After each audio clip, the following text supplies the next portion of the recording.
welcome you all to UNAPA School Chanum, Imphal East, a fully residential school ranked Manipur #1 in All India School Ranking Awards 2023-24 by Education World in Co-Education Boarding School category. Academic session for 2024-25 will begin on 1st April 2024. Registrations are open for classes 4 to 9. Hurry up for registration.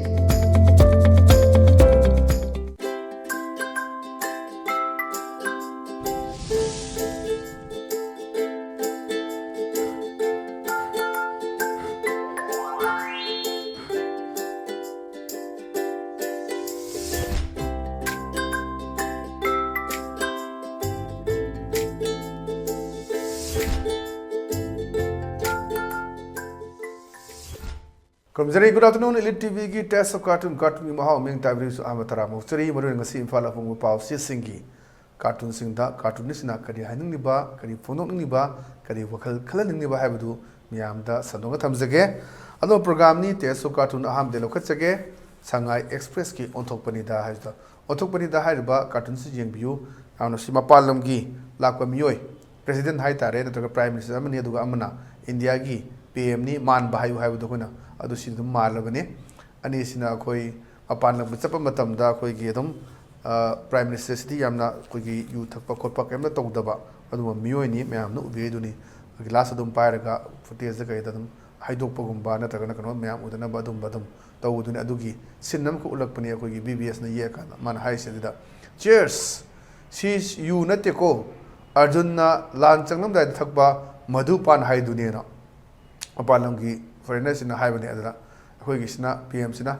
Ha! Adubu already, Kasukai, Manam Sikanum Tawidana, high than Yaduna. So I sidadum Kahatare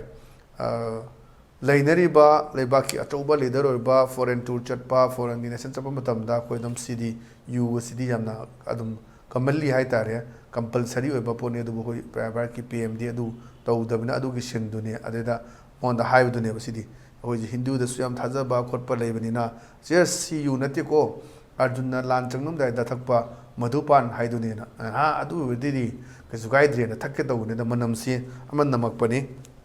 No good height, Manamsikanum Tawida, Haidana, Takita Bagi, Adugishin Duni, Amna, Fazaba, one to labor,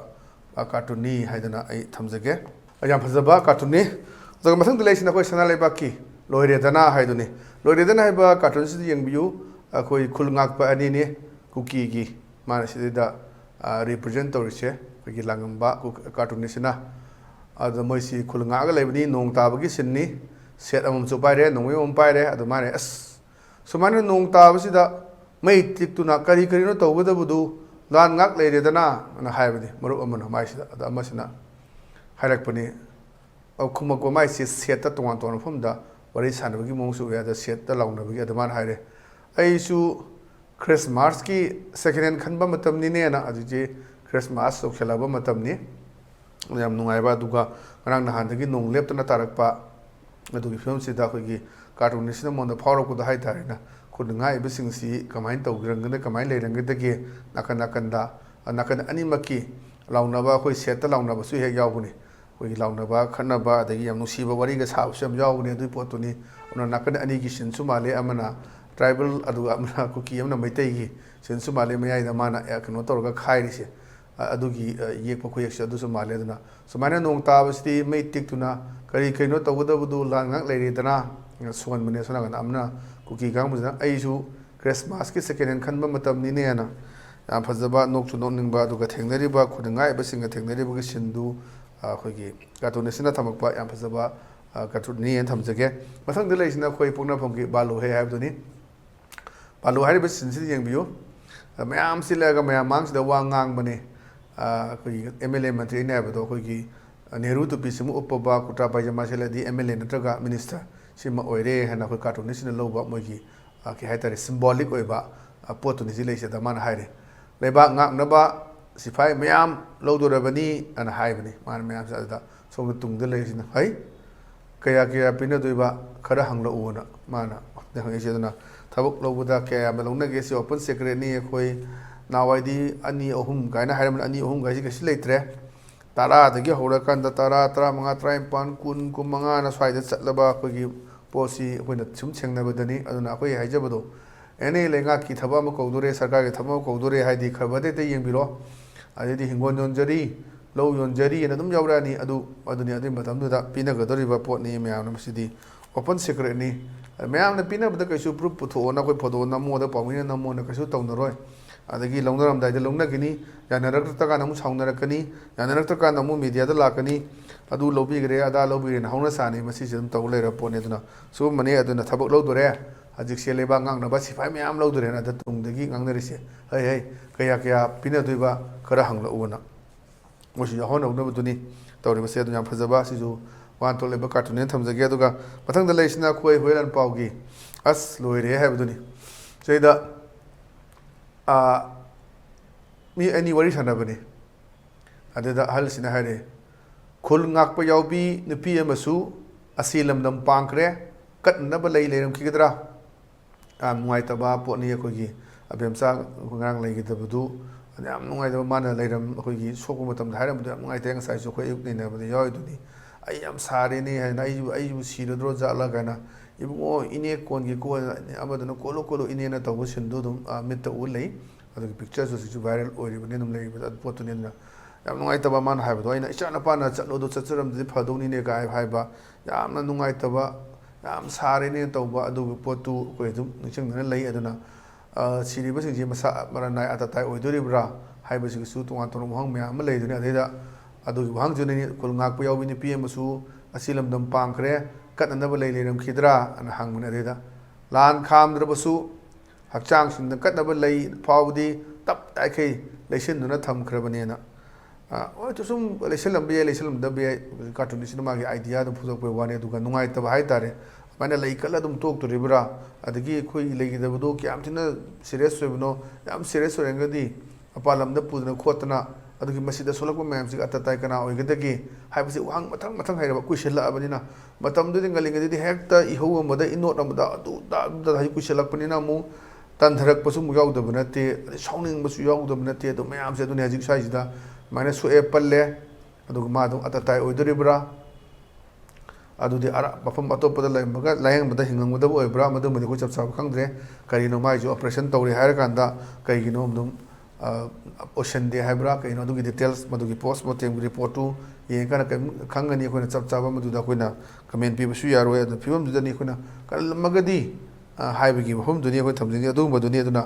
ꯂꯩꯕꯅꯦ ꯂꯩꯕꯨ ꯂꯩꯔꯝꯒꯗ꯭ꯔꯥ ꯃꯤ ꯁꯤꯖꯤꯜꯂꯛꯏ ꯃꯌꯥꯝꯁꯤꯡꯁꯤꯅ ꯌꯥꯝ ꯁꯤꯔꯦ ꯍꯥꯏꯔꯛꯄꯅꯤꯗ ꯑꯗꯨ ꯂꯩ ꯀꯠꯅꯕꯗꯤ ꯂꯩꯕꯅꯦ ꯗꯃꯥ ꯑꯃ ꯂꯩꯁꯤꯜꯂ ꯊꯝꯈ꯭ꯔꯕꯅꯦꯅ ꯑꯗꯨꯒꯤ ꯃꯐꯝꯗꯨ ꯊꯝꯕꯗꯨꯅꯤ ꯑꯗꯨꯒ ꯃꯊꯪꯗ ꯂꯩꯔꯤꯁꯤꯅ ꯑꯩꯈꯣꯏ ꯅꯥꯔꯣꯜ ꯊꯧꯗꯥꯡꯒꯤ ꯍꯋꯥꯗꯣ ꯂꯩꯔꯥꯡꯗꯣ ꯍꯥꯏꯅꯤ ꯍꯋꯥꯗꯣ ꯂꯩꯔꯥꯡꯁꯤꯗ ꯃꯆꯥꯅꯨꯄꯤꯁꯦ ꯊꯥꯖ ꯌꯣꯟꯖꯕꯒꯤ ꯃꯇꯝ ꯌꯧꯔꯛꯄꯅꯤ ꯑꯗ ꯃꯃꯥꯗꯨꯅ ꯏꯕꯦꯝꯃ ꯁꯤꯅꯤ ꯅꯨꯄꯥꯗꯣ ꯑꯅ ꯍꯥꯏꯕ ꯑꯗ ꯃꯥꯒꯤ ꯃꯆꯥꯅꯨꯄꯤꯗ ꯈꯨꯝꯃꯩꯅꯤ ꯈꯪꯉꯦ ꯏꯃꯥ ꯅꯨꯄꯥꯗꯨ ꯂꯥꯏꯔꯤꯛ ꯍꯩ ꯖ꯭ꯋꯥꯔ ꯁꯥꯟꯅꯗꯦ ꯌꯨ ꯊꯛꯇꯦ ꯄꯩꯁా ꯄꯥꯏꯗꯦꯅ ꯁꯤꯒꯤ ꯑꯣꯄꯣꯖꯤꯠ ꯃꯤꯅꯤꯡꯅꯤ ꯃꯥꯅ ꯄꯥꯝꯃꯤꯁꯤꯅ ꯅꯨꯄꯥꯗꯨ ꯑꯩꯈꯣꯏꯒꯤ ꯂꯥꯏꯔꯤꯛ ꯂꯥꯏꯁꯨ ꯍꯩꯇꯕ ꯑꯗꯒꯤ ꯖ꯭ꯋꯥꯔ ꯁꯥꯟꯅꯕ ꯑꯗꯩ ꯌꯨ ꯊꯛꯄ ꯑꯗꯨꯒ ꯄꯩꯁꯥ ꯄꯥꯏꯕꯅꯤ ꯑꯗꯨꯅ ꯍꯧꯖꯤꯛꯇꯤ ꯃꯃꯥ ꯃꯄꯥꯁꯤꯅ ꯄꯥꯝꯃꯤ ꯏꯕꯨꯡꯉꯣ ꯏꯕꯦꯝꯃ ꯅꯤꯁꯥꯕꯨ ꯆꯥꯗ꯭ꯔꯗꯤ ꯐꯔꯦ ꯍꯥꯏꯕ ꯑꯗꯣ ꯃꯆꯥꯅꯨꯄꯤꯁꯤꯅ ꯄꯥꯝꯃꯤꯁꯤꯅ ꯈꯪꯉꯤ ꯃꯥ ꯅꯨꯄꯥꯗꯣ ꯂꯥꯏꯔꯤꯛ ꯍꯩꯕ ꯄꯥꯝꯖꯗ꯭ꯔꯤꯅꯤ ꯃꯥꯅ ꯌꯥꯗ꯭ꯔꯤꯁꯦ ꯂꯥꯏꯔꯤꯛ ꯍꯩꯕ ꯄꯥꯝꯗꯦ ꯂꯥꯏꯔꯤꯛ ꯍꯩꯇꯕ ꯖ꯭ꯋꯥꯔ ꯁꯥꯟꯅꯗꯦ ꯍꯥꯏꯕꯁꯨ ꯈꯪꯉꯦ ꯖ꯭ꯋꯥꯔ ꯁꯥꯟꯅꯕ ꯄꯥꯝꯕ ꯌꯨ ꯊꯛꯇꯦꯁꯨ ꯈꯪꯉꯦ ꯌꯨ ꯊꯛꯄ ꯄꯥꯝꯕ ꯄꯩꯁꯥ ꯄꯥꯏꯗꯦꯁꯨ ꯈꯪꯉꯦ ꯄꯩꯁꯥ ꯄꯥꯏꯕ ꯑꯗꯨꯅ ꯅꯨꯄꯥꯁꯤꯒꯤ ꯒꯨꯟ ꯂꯩꯕ ꯄꯥꯝꯃꯤꯁꯤ ꯃꯆꯥꯅꯨꯄꯤꯁꯤꯅ ꯂꯥꯏꯔꯤꯛ ꯍꯩꯇꯕ ꯖ꯭ꯋꯥꯔ ꯁꯥꯟꯅꯕ ꯍꯩꯕ ꯌꯨ ꯊꯛꯄ ꯍꯩꯕ ꯑꯗꯨꯒ ꯄꯩꯁꯥꯗꯤ ꯄꯥꯏꯕ ꯑꯗꯨꯅ ꯌꯥꯝꯅ ꯐꯖꯕ ꯍꯧꯖꯤꯛꯀꯤ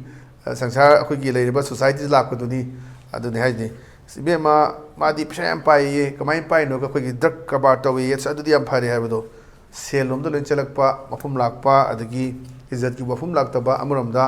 ꯏꯟꯈꯠꯂꯛꯄ ꯅꯍꯥ ꯃꯌꯥꯝ ꯑꯃ ꯁꯦꯜꯒꯤ ꯃꯤꯀꯥꯕꯗ ꯃꯈꯣꯏꯕꯨ ꯄꯣꯛꯄ ꯌꯥꯕ ꯃꯙꯧꯒꯨꯝꯕ ꯃꯄꯨꯒꯨꯝꯕꯗ ꯑꯗꯨꯝ ꯂꯩꯕ ꯑꯗꯨꯁꯨ ꯌꯥꯕ ꯇꯣꯉꯥꯟ ꯇꯣꯉꯥꯟꯕ ꯁꯣꯁꯥꯏꯇꯤꯗ ꯌꯥꯝ ꯊꯣꯛꯏ ꯊꯣꯛꯇꯕ ꯅꯠꯇꯦ ꯃꯁꯤ ꯆꯠꯅꯕꯤ ꯑꯃꯅꯒ ꯇꯧꯔꯛꯄ ꯄꯣꯠꯁꯨ ꯂꯥꯛꯀꯗꯧꯔꯦ ꯑꯩꯈꯣꯏ ꯌꯥꯝ ꯃꯁꯤ ꯌꯥꯝꯅ ꯃꯨꯟꯅ ꯈꯟꯊꯍꯧꯕꯖꯩ ꯑꯇꯣꯞꯄ ꯁ꯭ꯇꯦꯠꯇ ꯑꯗꯨꯝ ꯇꯧꯏ ꯑꯗꯨꯒ ꯑꯩꯈꯣꯏꯒꯤ ꯗꯨꯕꯥꯏꯗ ꯀꯔꯤꯗ ꯑꯉꯥꯡ ꯃꯆꯥ ꯂꯨꯍꯣꯡꯕ ꯀꯔꯣꯔꯄꯇꯤ ꯑꯔꯕꯄꯇꯤꯅꯒ ꯆꯍꯤ 35ꯗꯒꯤ ꯂꯣꯏꯕ ꯂꯨꯍꯣꯡꯕ ꯑꯗꯨꯁꯨ ꯅꯠꯇꯅ ꯑꯩꯈꯣꯏ ꯑꯉꯥꯡꯁꯤꯡꯗꯤ ꯌꯣꯟꯕ ꯈꯣꯠꯄ ꯃꯌꯥꯝꯁꯨ ꯂꯩ ꯑꯉꯥꯡꯁꯤ ꯂꯩꯔꯒ ꯂꯝꯕ ꯑꯗꯨ ꯅꯠꯇꯕ ꯍꯧꯖꯤꯛꯁꯤꯅ ꯑꯩꯈꯣꯏꯒꯤ ꯍꯟꯅꯨꯔꯦ ꯈꯪꯉꯁꯨ ꯄꯩꯁꯥꯕꯨ ꯄꯥꯏꯔꯗꯤ ꯅꯠꯇ꯭ꯔꯒ ꯑꯩꯈꯣꯏ MLA Mantri Mandol Minister bu already kaiba kangbu kharasu tholakpa dum khoi udam nate adugi issue mayam thokpa khoi mamang da dum yawgreba duni suma mayam to ka sida hajiki mirul sida mana pa misi kari no kai suma ma leirabra ka isini yamna phajaba khogi cartoonist na haibata mana phongdorak pani phajaba duni khangi ma nang na haibu nupa do pisa pa lai hai daga jwa sanade yu thakte pisa pai de na mana pa misi ma sana pa misi gi ulta ni opposite ni nupa do lai hai taba lai ba pam de ma jwa sanade pam de jwa sanaba yu thakte ba pam de ma yu thakpa pisa pai de ba ya de pisa pai ga taba na hajiki trend da suma ma labra haiba sini aduna sugum basi su khara section ba amda choba message ma pi ba cartoony haidana aigi mechanic thamjige mathang da leisina koi People's Chronicle gini People's Chronicle gi koi Saturday satire da leisi koi MLA mantri la adu khungang gi prasasin ga wari sanan mana haibani we are being separated akoi si atum koi di tokai tanarabani karai da everywhere jaga khudum ta kamaina politicians civilians social organizations have different groups na jige to an group me ama thole ji handaki lan marak sida thokiba group ji thokna yam gre duga lan loira kana mu thupsan gi doira kamai to na dudi khangdre dum ama thole sidi is fact ni sidi lan na tholak podi thole hai ta bani and ha da we are being separated ako je almost separate to re kamai na everywhere jaga kada da politicians in marak ta su separate oire civilians in marak separate oire social organizations separate oire have different groups me ama leire haidana kasagi mantri MLA sina ngang ba bofam ni aduna akoi sida tokai tabagi apun bagi destination ni chap mana ba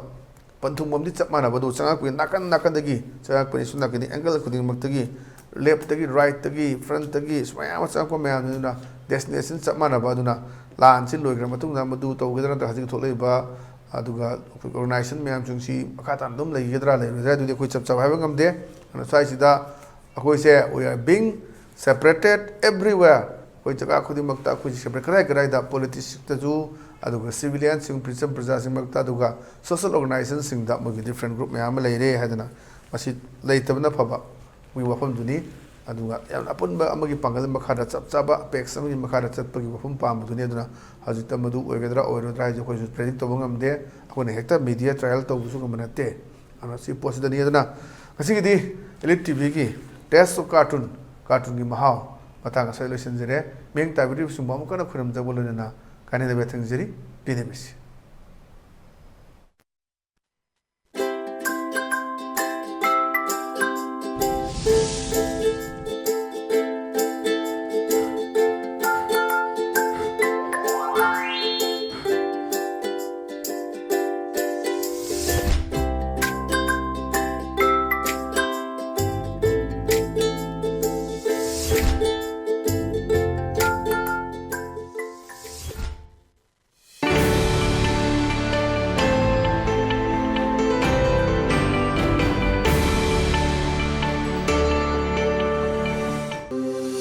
Welcome you all to UNAPA School Chanum, Imphal East, a fully residential school ranked Manipur #1 in All India School Ranking Awards 2023-24 by Education World in Co-Education Boarding School category. Academic session for 2024-25 will begin on 1st April 2024. Registrations are open for classes 4 to 9. Hurry up for registration.